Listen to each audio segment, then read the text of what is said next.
Hello Potters and welcome back to the Pottery Plus studio. I have something cool for us today. I'm going to show you a tutorial about how to throw and attach spouts onto forms like a teapot or coffee pot. So the first part of this video, I'm going to show you how to throw the spout, and I'm going to throw two spouts off the hump. I'll talk through the first one and then I'll kind of time lapse through the second one, but I did want to leave that in just so you can see how you can throw two off the hump. It's a very small hump. But you can throw two or more off of just one piece of clay. So I wanted to kind of leave that in case you needed to see that. And then the second part of the video will be how to properly prep and attach a spout. So if you want to get to the attachment part, it's roughly 10 minutes in. So please feel free to fast forward and let's go get on the wheel and get started. So I've got about 1.5 pounds of clay here on my wheel. And I'm just going to start like we always do by centering this up. I am going to be throwing my my two spouts on from just one piece of clay.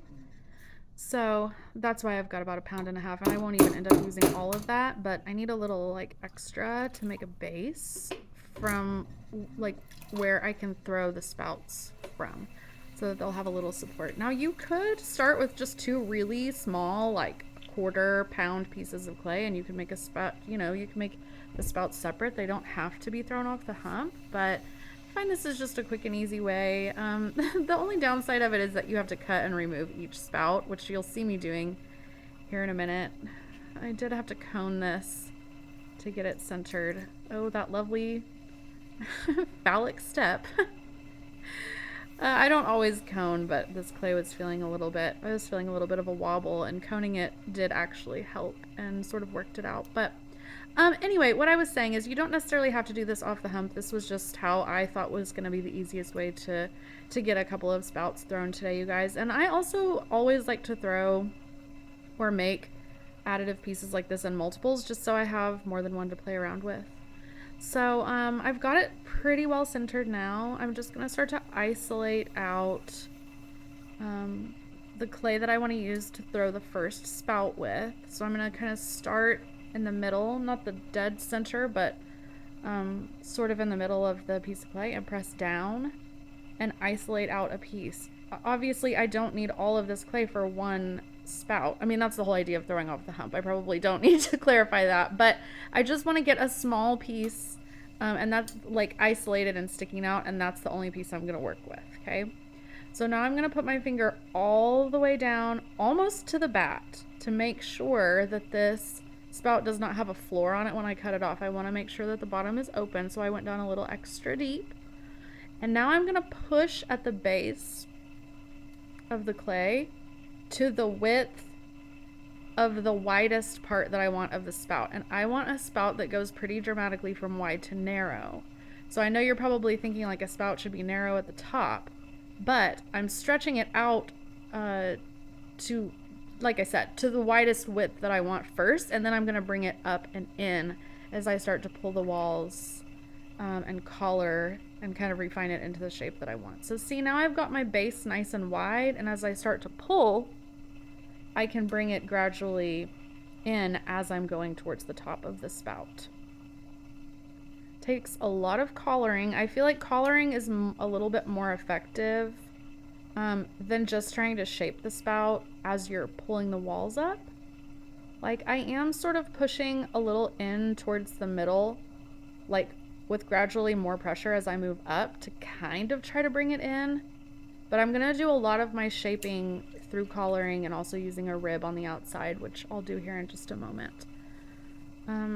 Collaring does seem to kind of create an uneven edge on the top for me, and I know that that just indicates that there's some off-centeredness. So it's a me thing. It's not the process itself, but yeah, I find that it sort of invites a little bit of off-centeredness. So just if you're collaring, be very gentle, take it slow.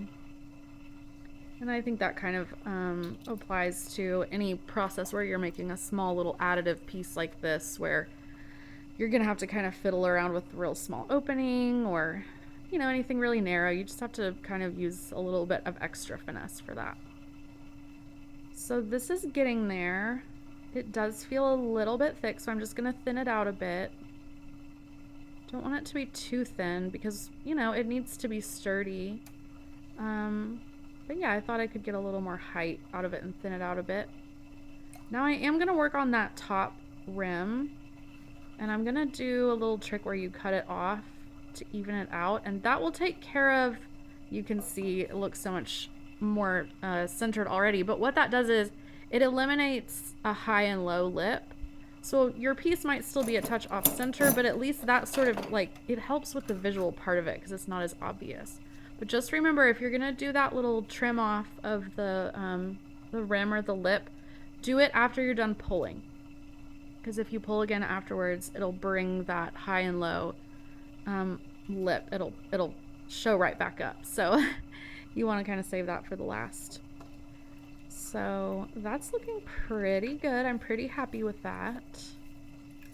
I think with just a little bit more refinement down at the bottom. Yeah, I want to kind of straighten that out a little bit. The piece that I'm adding this to is quite straight. It's not a really round piece, so I want the spout to also kind of reflect that. And just be sort of a nice straight angle, not like a rounded angle. All right, and here I'm just gonna sort of compress, take care of any throwing marks. If you like throwing rings though, please leave them there. This is just my thing. If you've been here before, you've heard me say it. Now I'm gonna remove my spout from the wheel. This part can be scary, but trust the process. I'm just gonna cut it until I know that it's loose. And then I don't always use a rib for this, but this stayed pretty much on center, so the rib's gonna help me to get it up and off. And I'm gonna move it off to a bat on this side.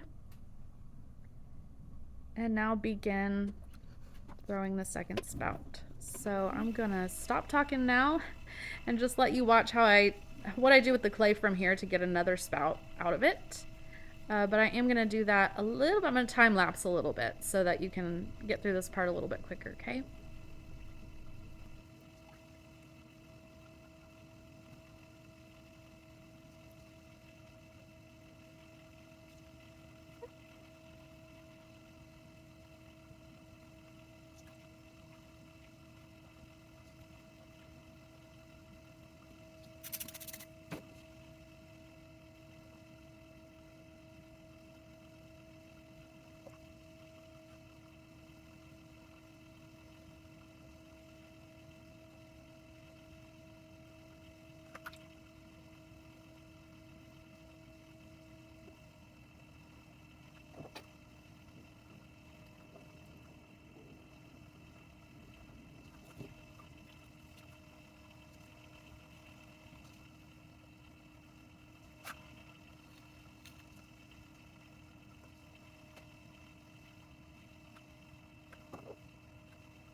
Okay, so here I've got a teapot and one of the spouts that I threw on the wheel. Before I attach this, I want to show you how to prepare it to be nicely attached to the side of this teapot. Because look, if we just did this, it's just not as nice as it can be. So what we're gonna do is cut and sort of alter this just a little bit. And that's kind of the most important part of this step, you guys, because the attachment process, if you've been doing pottery for a little while, you know what that looks like. It's a pretty standard score and slip. You put some holes in the side of the pot, or you can cut one big hole. That's sort of up to you. So that part's a little bit unique, but the attachment part isn't all that. It's not gonna surprise you much. But what I think is sort of the most important piece here is how do we alter this so that it has a nice fit on the side of the pot. So let me show you how we're gonna begin. I'm gonna put this to the side, and what I need to do is I need to cut this spout so that this edge is at an angle. So let me show you how I do that. So I've got a wire cutter here. Can't talk today. I've got a wire cutter here, and what I like to do is I'm not going to cut anything yet. I'm just going to make a mark for myself, and then I'm going to check and see if I like it. But basically what I'm going to do is I'm going to wrap the wire cutter around and down off the edge of the front of the spout and kind of pull so that it's like making a mark in the surface of the clay. Again, I'm marking, not cutting. I'm even going to press it in a little bit just to make sure that I can see it. Oh, and make sure it's even as well. that's where this is kind of helpful, is like rather than just trying to freehand a symmetrical mark on the spout, wrapping the wire kind of assists with getting it even. I mean, nothing's ever perfectly even, right? You've been doing pottery a while, you know this, but I'm gonna just go ahead and sort of accentuate this mark with my needle tool so that hopefully it shows better on camera. But okay, so yeah, that's pretty good. So I've got my angled mark. I might have to cut it into a more dramatic angle, but you know, once you cut something off, you can't really put it back on again. So I always start kind of shallow and then I work my way back by cutting, putting it on the side of the teapot to try it out, and then you can keep cutting and adjusting as needed. But let's go ahead and give this a cut and see where it kind of lands. I've got my little knife here. I actually like to use an X-Acto knife for this more, but this is what we've got today. This is what was easy to grab. So we're going with it. Okay, so cut that. Show you the other side.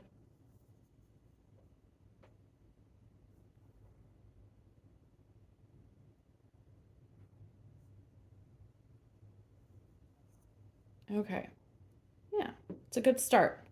So when you pick it up, you don't see the angle anymore really because you're holding it straight, but where it starts to really show and make a difference is when you put it up next to the side of your pot.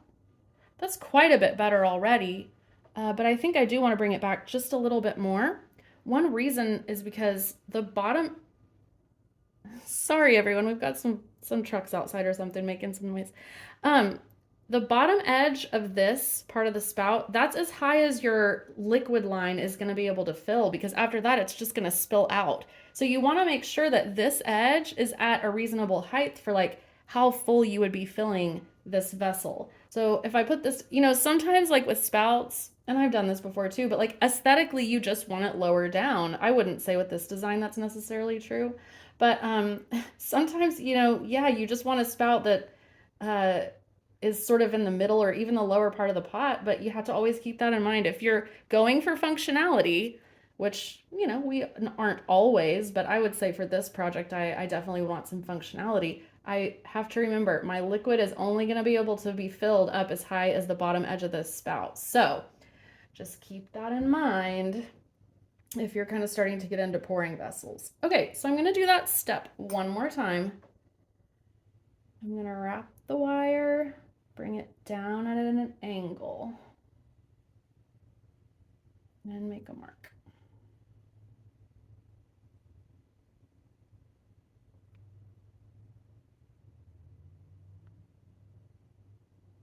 I know it's light, but it's there, but I'm sure you're getting the idea at this point. So I'll just go ahead and cut that again.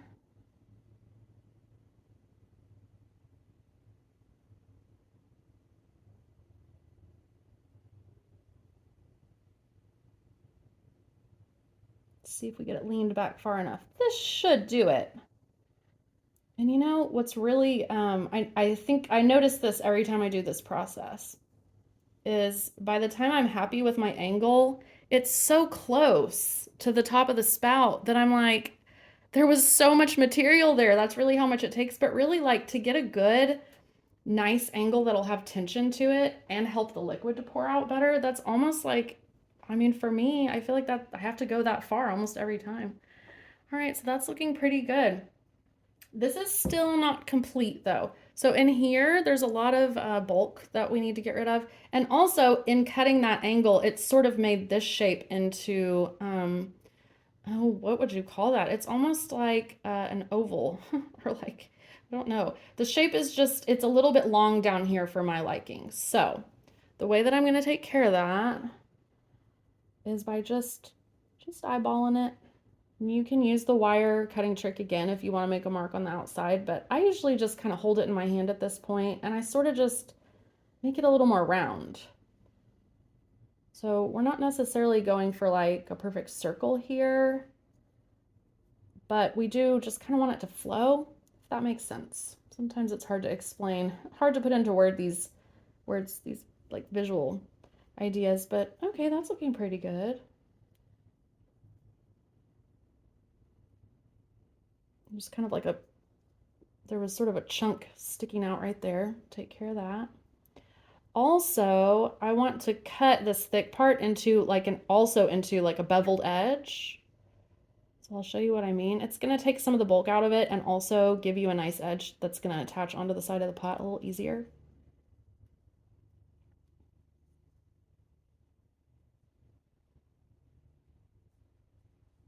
I'll kind of do that all the way around.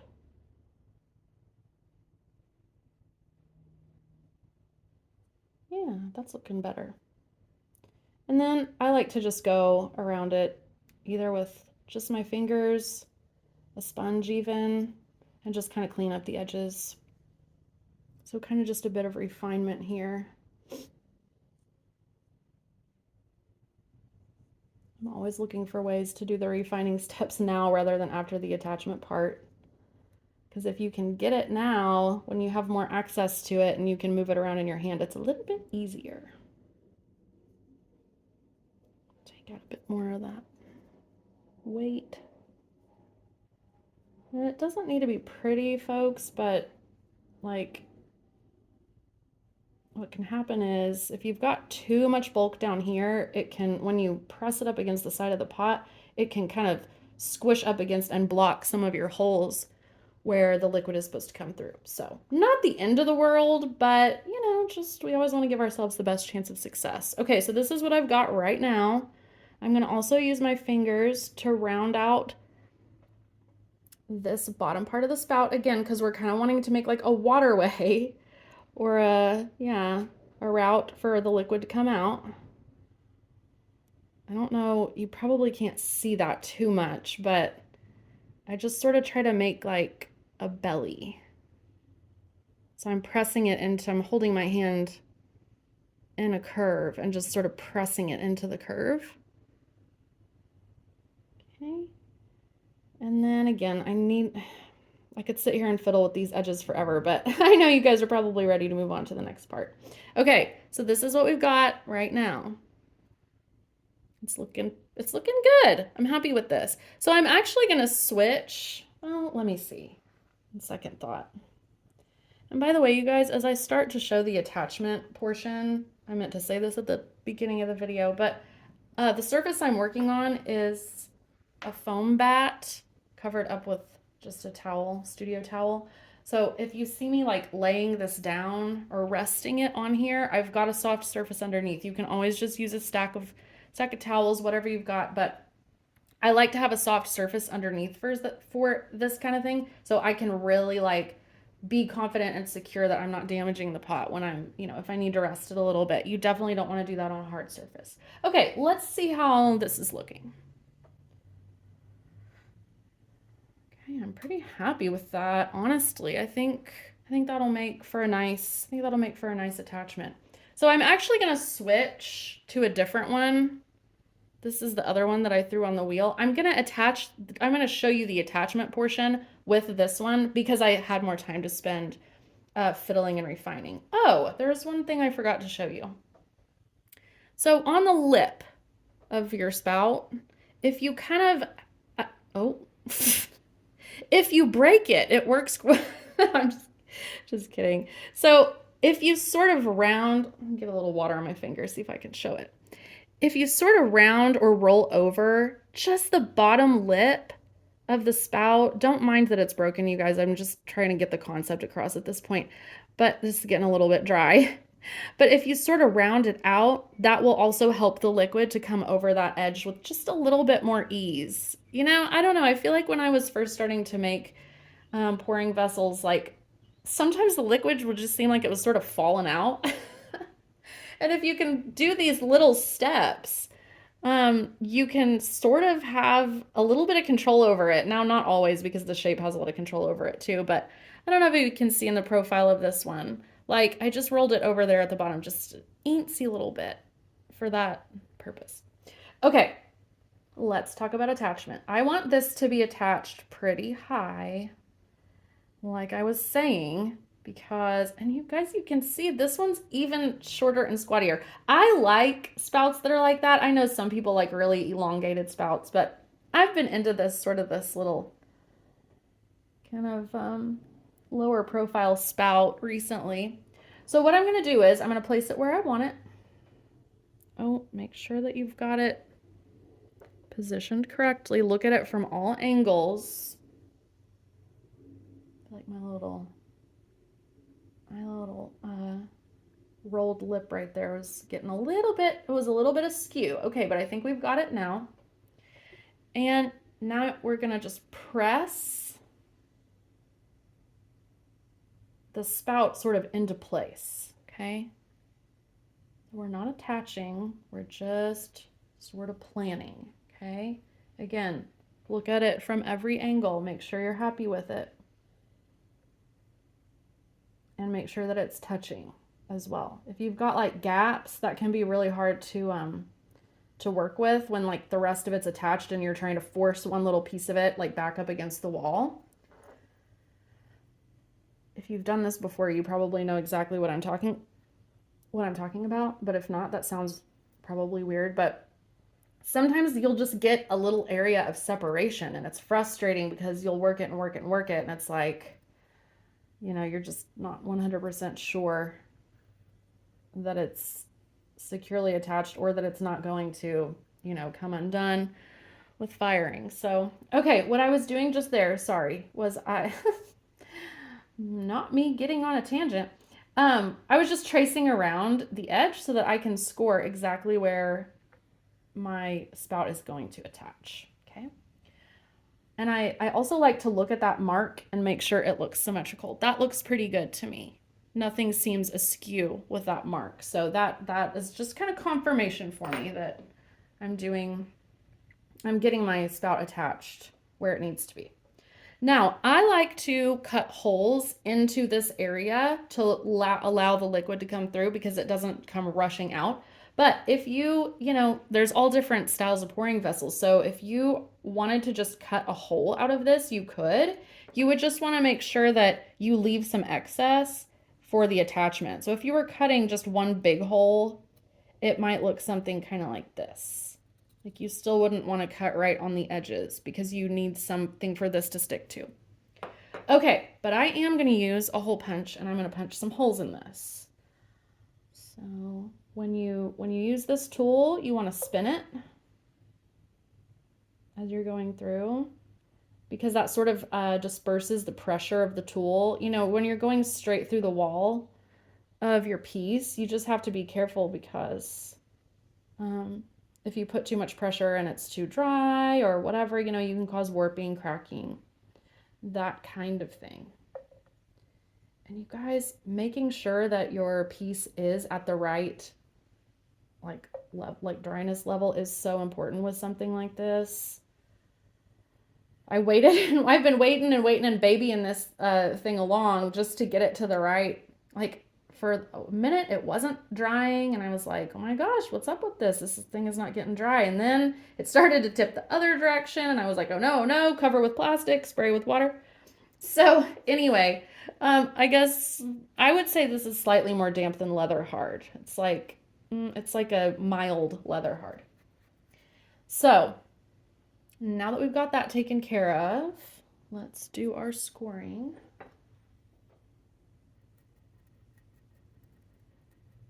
And folks, I don't know honestly where I picked this up to do this kind of like, I guess like triangle formation.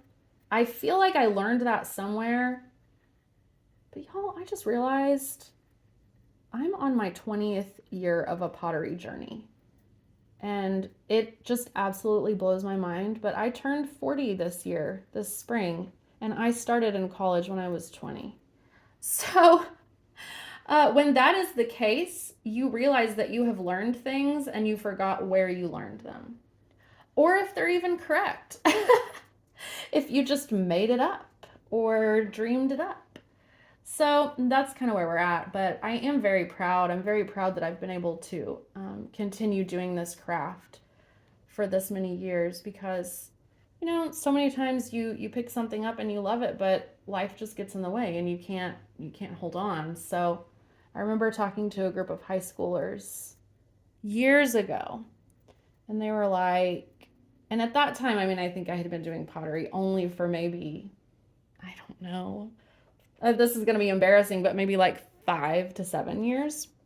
But I just remember telling them like whatever your thing that you want to do is, even if it's not going to be like your full-time job, like just keep doing it, even if it's just a little bit. And I think I've said that on this channel before a little bit too, is like try not to get hung up on, you know, the things that we get hung up on, like sales or getting into galleries or whatever. Like all that stuff is important for sure. And it's important that we, you know, get some kind of validation for what we're doing, but like also just enjoying the process. I'm just so appreciative that I have the opportunities I do have to work with clay. I've just started working at this little studio in the town over where I live. I started working as a studio assistant and I just love it. I get to throw and make glazes, and I just feel very fortunate that I just get to participate in this at all. So, I don't know. Man, that came out of nowhere.